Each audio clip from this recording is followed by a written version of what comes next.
All right. Welcome to the Dr. Doug Show, where I bring together two critical components of self-mastery, health span and mindset.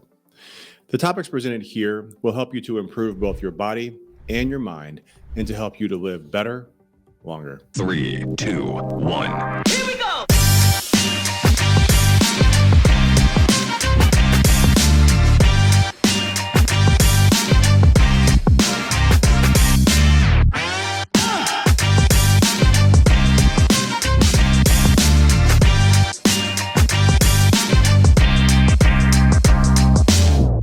Have you ever felt like you're just drifting through life, like a leaf carried by the wind and there's no control over your destiny? If that question made you pause, you're not alone. Today, I'm going to dive into the concept of drifting, as was discussed in the book Outwitting the Devil by Napoleon Hill. I want to define this. I want to show how common it is and how it relates to your health. So stick around because this might just be a wake-up call for you and really the wake-up call you've been waiting for. So most people actually drift through life. They get caught in routines, habits, thought patterns that lead them nowhere. Like ships without a compass, sailing aimlessly through a vast ocean. I've seen this in my patients' lives for years. I really wasn't able to understand it or explain it until I saw it in my own life, and I read it in Napoleon Hill's book, Outwitting the Devil. And some funny things about this book is that it was actually written in 1938. So if you listen to it, you'll see that there's some really interesting context from what was going on in 1938. But what's amazing is how it has persisted and relates to what is going on in our world today. And this is 2023. It wasn't published until 2011, long after the author's death. Why? Well, what's interesting is the author's wife, who was very concerned about the content and the nature of the book, wouldn't allow it to get published. And then the board that went along with the company, because he made such a tremendous amount of money through his books and writings and et cetera, they wouldn't let it come out either. What's controversial about it is that it was written in a style that is somewhat unique. And it's essentially the author, Napoleon Hill, having a conversation with the devil and discussing the devil's secrets with the devil himself. So in the book, the devil goes on to tell the author exactly how he uses social constructs like organized religion and the education system to change people's perspective of their life, to encourage people to drift through life. And as people are drifting, then the devil then can do what the devil does, right? And man, there are so many ways that you can take that, depending on your religious background or secular background or whatever. But one of the things we talk about in our practice is having some kind of a spiritual foundation. And again, this can be secular, this can be religious, it doesn't matter. But one of the things that's important about that is that if you are drifting, then you are deficient in that pillar. And having some kind of a higher purpose and mission is what we're going to talk about here. So if you go back to this book, remember this was in 1938. And I think what's amazing is that he talked about the education system, which I think is under a lot of criticism right now, as it should be, but also social constructs like religion, social constructs like government. So imagine, how you could apply that today if you were to rewrite that book almost 100 years later. Let's talk about drifting. So I look at drifting as one of the most common reasons for people to fail to achieve their purposes in life. So basically, it's like letting external circumstances dictate your actions rather than taking control. Where I see this strongly coincide with my patients in our ability to achieve optimal health is that our actions around the decisions we make around both addictive substances and behaviors, because these behaviors are becoming more and more common that allow us to drift. We're basically in a drifting or addictive society.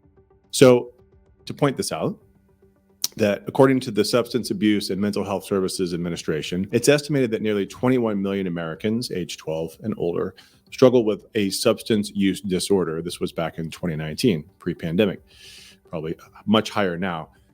Those numbers include addictions to alcohol, tobacco, and illicit drugs. I think that number is woefully inadequate, because remember that we're looking at in those numbers people that are diagnosed or admitted to substance abuse centers, and they're considered substance abuse cases. What I see over and over again is that there are innumerable cases of substance abuse, behavior abuse that are passing for socially acceptable. And this is where it gets very, very challenging to start to define what an actual problem is. So let's just start with one of the big ones, alcohol. Now, this makes me relatively unpopular, but I look at alcohol like this. It is one of the most commonly abused substances. According to the CDC, excess alcohol use is responsible for more than 95,000 deaths in the US each year. I'll do an entire episode on alcohol in the future. But from my perspective, there's just really no space for alcohol in an optimized life.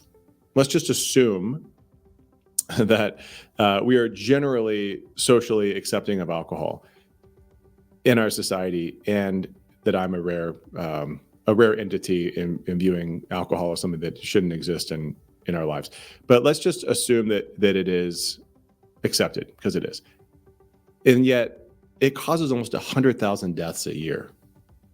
So name me any other substance that directly causes that many deaths that we actually seek refuge in on a regular basis. So we'll come back to that. What about opioids? So the opioid crisis has really been in the spotlight for the last several years. As somebody who has prescribed opioids as a surgeon, I know very well the impact that opioids can have on people. There's an estimation that approximately 10 million people age 12 and older have misused opioids.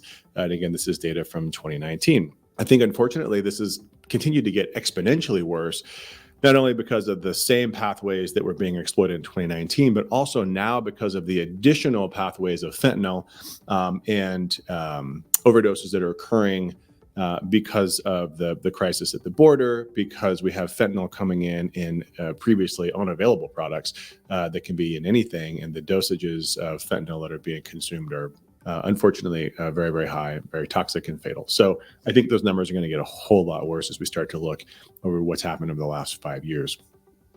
So opioids, just like other substances of abuse, have become easier to get. And they are a very popular way for us to change our mental state. Opioid deaths have gotten easier to track, increasing attention, but they are just one of what I would consider many substances that are used for this similar purpose. So now that we've talked about alcohol and opioids, let's talk about this concept of addiction. So let's define addiction from my perspective. Now, there is a medical definition. There's a DSM-4, DSM-5 definition, which is the basically the handbook for psychiatrists, right? So there are those definitions, but basically what we're taught in medical school is that addiction is something that has these components. So there is a compulsion. So it is a behavior or substance that leads to a compulsion. The compulsion is a strong and often irresistible urge to engage in the behavior or use the substance, all right? There's a loss of control. The loss of control is a difficulty in controlling the behavior or substance. And this could include difficulty in controlling the frequency, the duration, or the intensity. There are negative consequences. So continued engagement or continued use in the behavior or substance results in some kind of adverse physical, psychological, or social impact. And tolerance. Now, not all addictive substances provoke tolerance, but some do. And tolerance is simply needing more of that substance or behavior to achieve the same desired effect or to experience the reduced effects when using the same amount. And so you see that, of course, in opioids, in other drugs, in alcohol, et cetera. And then withdrawal. So again, not all drugs or things that are addictive meet this criteria, but many will. And withdrawal is a physical or psychological symptom that occurs with reduction or stopping of that behavior or substance. So again, there are both addictions to substances, and then there are addictions to behaviors. The substance addictions are things like alcohol, drugs, other chemical substances. Behaviors, and this crosses over to some extent, but behaviors are things like gambling, eating, we'll talk about sex, internet use, pornography, etc. So All right. So those are the clinical definitions, but let's define this a little bit more. So let's talk about something like happy hour, right? It's Friday. Today's Friday as I'm recording this.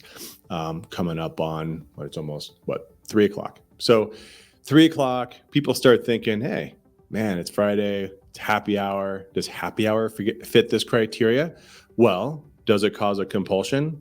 Well, I'm thinking about it. I'm actually not thinking about it, but let's go back 5 years. I'd be thinking about it.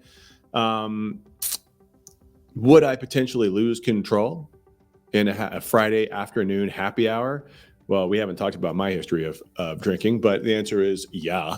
If I went in and thinking I'm just going to have one before I head home, the reality is that I would probably have two or three. Would there be any negative consequences? Of course, both short and long-term consequences. And you already know them, right? You are already aware of what's going to happen. And so you can see how all three of those things are true for something as simple and socially acceptable as, hey, let's get a drink after work. What about something like TV? Do you have any compulsions to watch TV? Do you want to watch that show on Netflix? Do you ever lose control and watch maybe more than one episode? Are there negative consequences? Do you stay up later than you're supposed to? You binge watch an entire season in one night and you wake up the next day and you go, oh man, I'm tired. Yeah, it happens, right? What about something like coffee, right? I love coffee. Do I have a compulsion for coffee? Yeah, I do. I go to sleep thinking of waking up the next morning about coffee. Now, here's the thing though. I don't lose control over coffee, right? Like I have 2 cups of coffee in the morning. I don't want more than that. I have a self-limiting behavior around coffee. So I don't consider coffee to be an unhealthy, quote unquote, addiction for me. I don't think it meets the criteria. Are there negative consequences for me? Not that I can really not that I'm aware of. I'll put it that way. There's some theoretical ones, but I'm not willing to reduce my coffee consumption to potentially offset those. Those are some examples of where some very socially acceptable things are going to be considered potentially addictive and potentially things that we might want to talk about if our goal is to optimize our health. And we'll get back to what this has to do with drifting in a minute.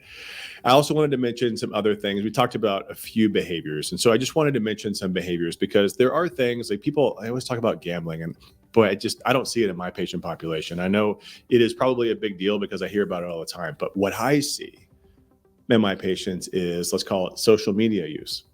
Let's call it phone use, right? Like I'm always on my phone. Whenever I have to go to the bathroom and I have 5 seconds to like not be just encompassed by some kind of work or person or something, what's the first thing I do is I reach for my back pocket and I grab my phone, right? Like that is a compulsion. Do I ever lose control? Yeah. Are there negative consequences? Of course, right? So like that is an addiction without a doubt. I'm involved in a bunch of different men's groups. And one of the things that always comes up in men's groups is pornography because it apparently is a really big deal. And a lot of men have a hard time getting away from it. And it is a compulsion. There are negative consequences and people lose control, right? So like you see these kind of behaviors like happening over and over and over again. And then there's food.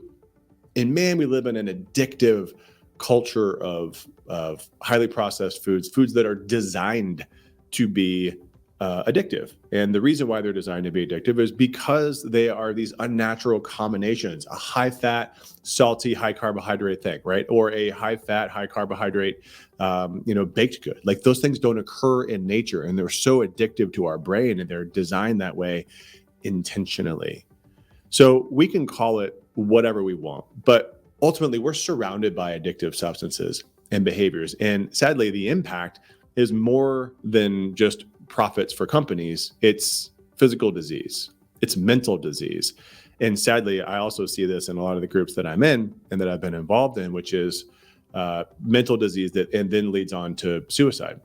And so the reason why I bring this up, and it sounds a little dramatic, but I see this spiral of people being unhappy in their life, this drifting behavior that then ultimately leads to people, questioning their role. And you see people that are committing suicide that are seemingly doing really well. So there's actually over 700,000 deaths annually in the U.S. And this is drug overdoses, alcohol overdoses, and suicide combined. It's hard to separate those things out, but wow, it's a lot of people. And so if you know, or if you or anybody has been thinking about these, kind of helpless feelings and need help, there is definitely a path to go. So there is a suicide prevention lifeline. We'll put this in the notes, of course, as well, for those that are looking for this number. But it's 1-800-273-TALK. So please feel free to pass that on to people, because this is something that is not easy to talk about, and people don't ask for help often enough. So there are certainly resources. So don't be afraid to reach out. They are protected, and so you can reach out without any concern that anybody's going to find out who is calling them. So please do that. Okay, so then let's get back to this mindless downward spiral. So this drifting, this mindless downward spiral, I think that for me and for those around me that I've had these very in-depth conversations with, what's happening is that we've lost our purpose. We've lost our mission. And I'm going to tell my story and how this happened, because I know it best. But to reverse this, you have to first figure out and ask yourself some hard questions to do so. What is your current starting point? What are you passionate about? What is your purpose? What are your strengths? What does the world need that you can provide? And if you don't know the answer, that's okay. But asking somebody, working with somebody to help you. So again, I'm going to spare my patient stories because I don't know them as well as I know my own. And my own story is actually a pretty good story for something like this. So my story is, and this will be a little bit in depth and personal, but my story is that by any measure, and like most of my kind of high performing colleagues, I would be considered a success, right? Stanford trained orthopedic surgeon, busy, successful practice, beautiful wife at home. We built a custom home in a mountain town. We have 2 amazing boys and another one on the way, 2 dogs. I mean, you're talking about the American dream, right? However, like, as I've learned later, so many of my colleagues and eventually my patients, I felt a little purposeless, a little passionless. I'd achieved all these goals, but I never really identified my mission. I didn't know what the term drifting meant, other than something you do in a car, or at least not that I could do, but what people can do in a car. I didn't know what that meant at the time. I wish I did, because I could have seen a lot of these things coming. But what I did, and what so many people do, is to create this mindset of victim mentality or victimhood. And it's a mindset that then looks for escape. So what's interesting about this, and I see this in my patients again all the time, and we have these conversations, we really get into some deep stuff with our coaches. But as a victim, when you start to create this mindset, as a victim, you can really justify just about anything. Any behavior, substance use, abuse, actions can pretty much all be justified, or at least you can justify them in your head at the time. Now, fortunately for me, with God looking over my shoulder, I was drifting into what I would now describe as an unhealthy relationship with alcohol, TV, food. But these were all completely justifiable by social standards, right? Like, I wasn't snorting cocaine off of strippers or showing up to work drunk. I was just living the American dream. But that's the problem, is that it's all so acceptable. And yet, when I look back now, what I see was a total escape. I had a failure to identify a purpose and to modify my purpose and passion over time. I had a mission when I was training to be an orthopedic surgeon, but I failed to update that adequately so that when I got into practice, I could understand what my purpose was. Even though I was seeing patients doing a lot of good, I had lost my mission. I had lost my mission both professionally, personally, and with my family. Even though I had plenty of things to be passionate about right in front of me. I'll say them again: loving wife, adorable children, successful career. I could have latched on to any of those things, right? I could have pursued a better relationship with my wife, with my kids. I could have done something different at work. I could have gone down so many different pathways, but the draw of addiction, the draw of substances and behaviors is so powerful, and the comfort of a victim mentality even more so. So what I find is that people will follow these really misdirected paths, even though so many great things can be sitting right in front of them. So I found my way out through a series of events that I'll describe another day. This pathway through addiction and recovery that I very much look forward to sharing. And for today, I'll just say this, that I found my passion, I found a mission, and everyone around me is better for it. Again, by the grace of God, I'm still married. I'm still a physician, trying to be the best father that I can be. In my role in all of these circumstances are now very different. If you are looking to live your best life, it would behoove you to be around those that are trying to do the same. If you haven't heard yet of our HealthSpan Nation, I strongly encourage you to go down to drdouglucas.com, check out the HealthSpan Nation. Basically, it is a weekly Zoom or meeting online with a Q&A with myself, with some of my team members. It's where we put our resources. There's a group area where you guys, people interested in living their best lives, can work together to talk about these different resources. So one way to surround yourself with the people around you that are trying to live their best lives. All right, so how does this relate to you? Well, again, I don't know if this is you, but it starts with a wake-up call. I see this so often in those with identified addictions like alcoholism, drugs, other behaviors. And I want to point out that you might hear these stories about hitting rock bottom. And again, I'll describe what I would consider my rock bottom another day. But it can mean a lot of different things to different people. And I've heard some really crazy stories. But for most of my patients and for myself, rock bottom isn't that spectacular. It doesn't necessarily make for a great story. And honestly, for most people, it probably shouldn't be shared.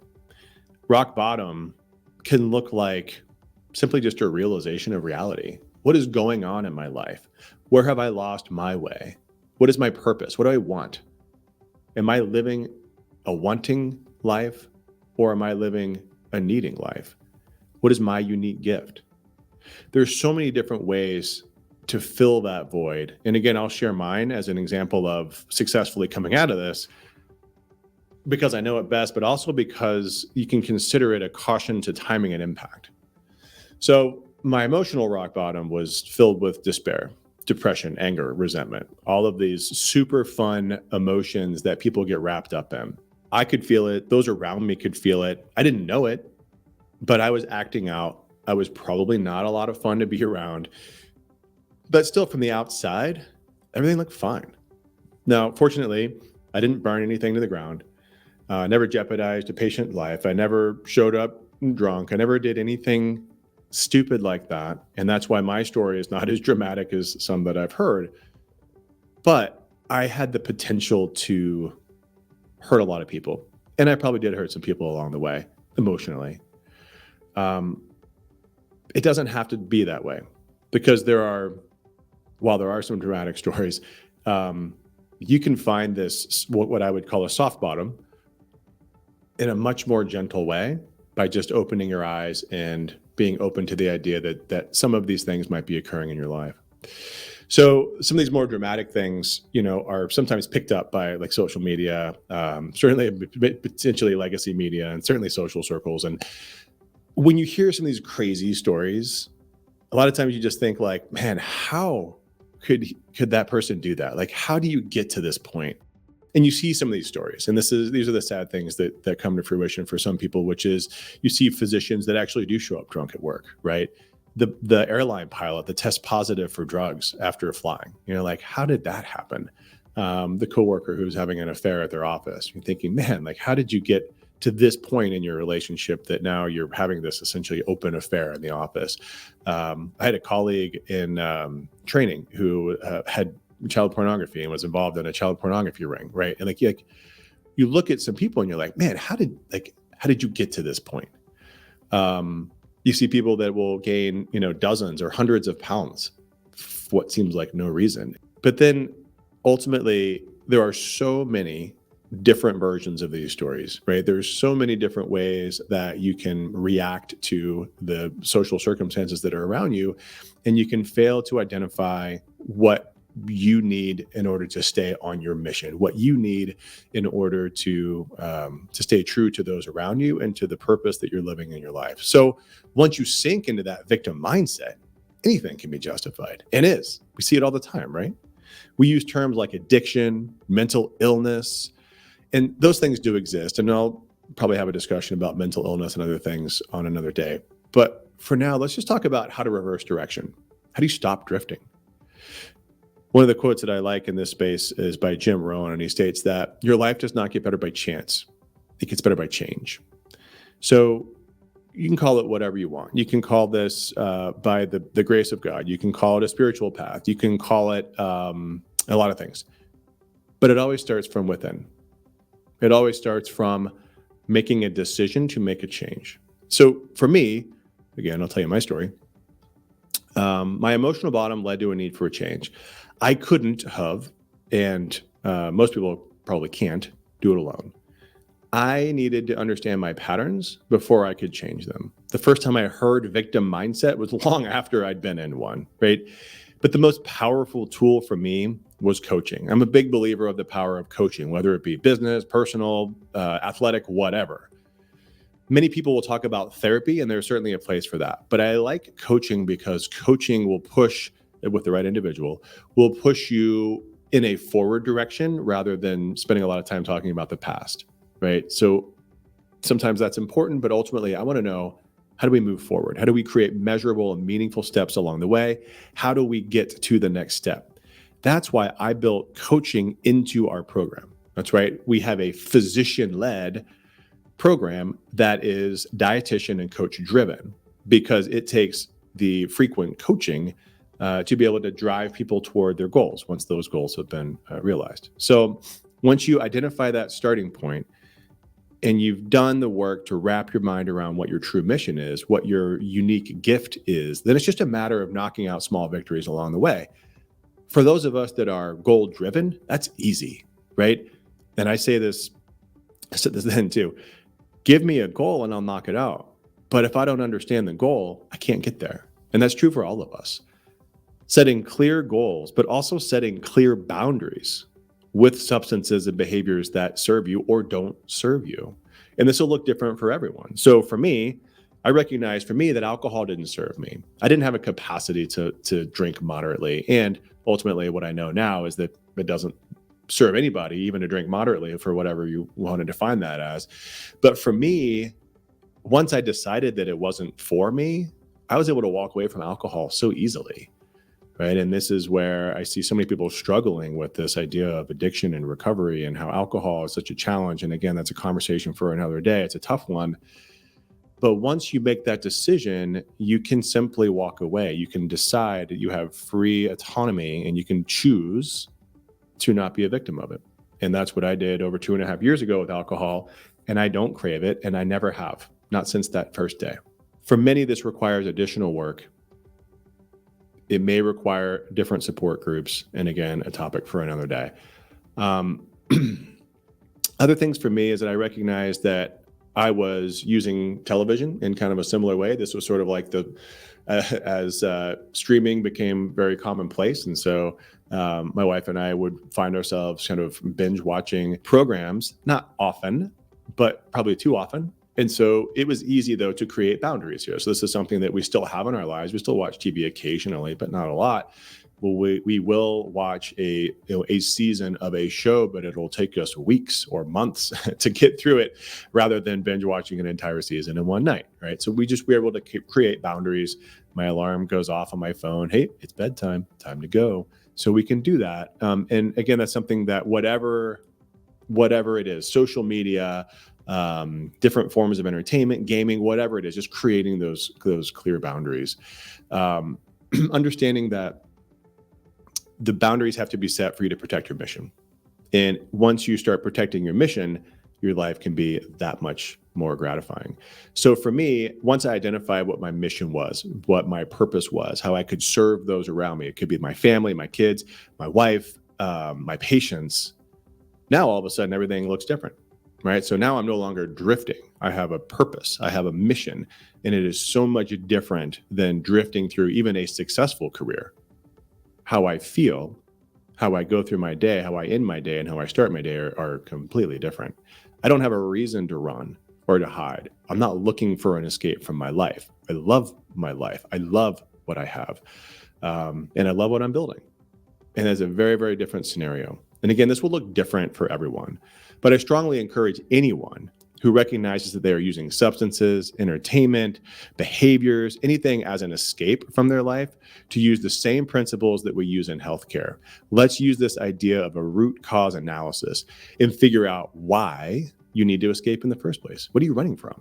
Fix that problem, and then the thing that you're using to escape loses its value. If you haven't read the book Outwitting the Devil, it could be a great tool. Now, it's probably not for everybody, but I thought it was really interesting. It's a quick read.